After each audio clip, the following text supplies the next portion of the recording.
on this crown the grain's running that way, but the bird, the beak is broken off with the grain which is going that way. The top of the bird's an extra piece that's been glued on, and the glue line's back here, so I'm assuming the grain on the top part of the bird is running that way and the back piece is running that way, which is why the beak's broken off. It would have been a lot stronger if they'd kept it all going in the same direction. But I'm going to glue it back on as it is,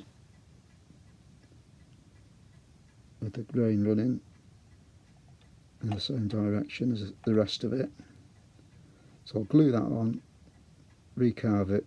If it breaks off, I'll rethink and maybe do it the other way, having the grain running that way, and just drill a hole in the end, put a dowel in. But that should actually be okay.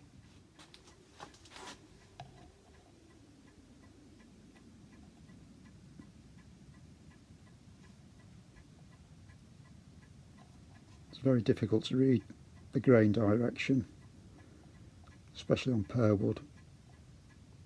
Even when it hasn't got any polish on, it's hard to see. It appears to be stuck on there reasonably well. Like I say, pear wood's difficult to read which way the grain's running, so you have to keep reminding yourself, because this is spinning around all the time, it's again reposition it. Sometimes I'll just put a few lines on just to remind myself what the grain direction is.